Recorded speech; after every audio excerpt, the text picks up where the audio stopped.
All right, everybody, so let's talk about practicing at home and dry firing. So remember, when you're dry firing, you want a condition 4 firearm, or a firearm that has no magazine inserted and no round in the chamber.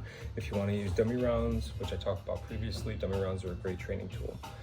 Now, when dry firing, remember, you're going to need to cock back that firing pin by simulating the cycle of that upper receiver, that slide here. So you're going to need to do that every time after you dry fire if you want the trigger to go flip. Now, make sure you have good stance, about shoulder width apart. What I tell people is put up your dukes like you're about to fight somebody, and people usually take their back foot and kilter it off a little bit for good stability. Slight bend in the knees. Just think of yourself as if like somebody might push you or knock you over, and then also recoil management. Lean in slightly at those hips. Thank you, babe. Thank you so much. All right. Your feet shoulder width apart, like you're about to fight, box somebody, and then slight forward bend at the hips. All right, so it shouldn't be too crazy, but you know, just think of it like this as opposed to like this. You should not be doing that. All right, you should be slightly bent forward at the hips, not too crazy, just like I said, slightly. Now, make sure that you have a good high firm pistol grip, meaty portion of the J hook, nice and tight up there into the dovetail. All right, there should be no space here between. Don't do that. Remember, recoil management, meaty portion of the J hook, nice and snug underneath that dovetail. All right, 3 fingers around the pistol grip, the magazine well, and then your finger straight up and off that trigger until you're aimed in, ready to fire. With your non-dominant hand, 4 over the 3. Your index finger on the non-dominant hand should be acting as a bridge underneath that trigger well, that trigger guard. Your thumb, non-dominant thumb, cinched up in there. Look at that. There's no gap. I'm not doing this or that, right? It's just nice and tight, cinched up in there. Because remember, the more surface area on the firearm that we can cover, then the greater recoil management we will have. Your thumbs are pointed in the same direction towards your adversary. Okay, and now you should be gripping this about as tight as like a firm handshake. Don't be shaking because you're gripping it so tight, but just grip it tight enough to where it's a good firm handshake, like your old grandfather's handshake. Now, in this good stance, good grip, push straight out. Don't lower the head, move the head, bob the head, or anything. You're bringing your sights to your eyes, not your eyes down to your sights. Don't arc it anyway. Just go straight from here in the ready position. Boom. Nice and slow. Breathe while you're doing this. And the goal is, while you're coming out, that you want to acquire your sights as you're pushing out. So by the time I get here fully extended, I'm already aimed in right now. If you can keep both eyes open, great. If you need to close one eye, then go ahead and close one eye for now.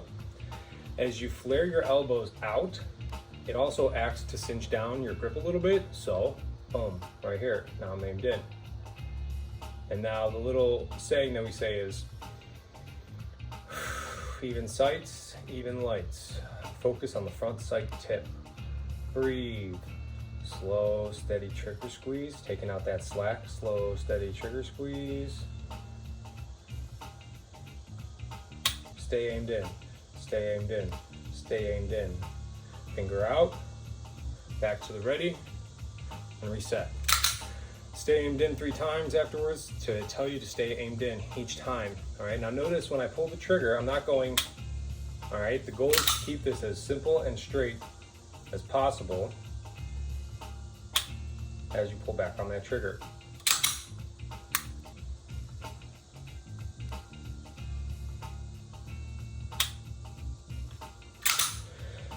Even sights, even lights. Breathe. Slow, steady trigger squeeze. Stay aimed in, stay aimed in, stay aimed in. Finger out, back to the ready, reset.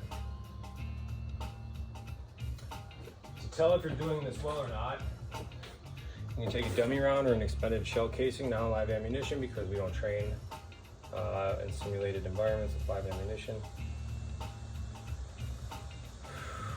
and you hold it on the front of your firearm. Look through your rear sights. Obviously, you won't be able to see the front one, but you should be able to pull that trigger without anticipating, therefore knocking this off the front there. So if you can hold that position with good fundamentals, remember to tell yourself even sights, even lights, in reference to the amount of space between your front sight tip and your rear sight tips. Breathe, and on that exhale, you're doing a slow, steady trigger squeeze. All the slack's already out. Slow, steady trigger squeeze. Stay aimed in, stay aimed in, stay aimed in. The goal of the stay aimed in is to not subconsciously pull your eyes out of the sights while you're shooting, because it takes 0.028 seconds in order for your brain to register what is taking place via visual perception. And so when you shoot and look to see where you shot, you're actually pulling your eyes out of the sights prior to what you actually realize. And therefore your shots will usually go around the X and not exactly where you want to hit on the target. It'll always shoot around it usually. So staying aimed in, saying that 3 times post shot, will help reinforce that neural pathway of staying aimed in, and we very likely are going to need to shoot something multiple times if it's a threat to our well-being. So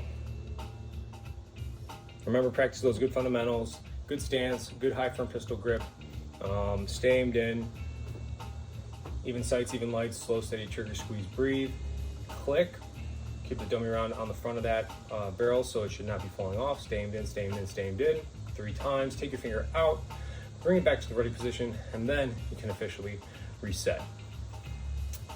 If you can do that 10 times in a row, that will greatly reduce the anticipation that you are having when you are on the live fire range. Let me know if you have any questions. Thank you.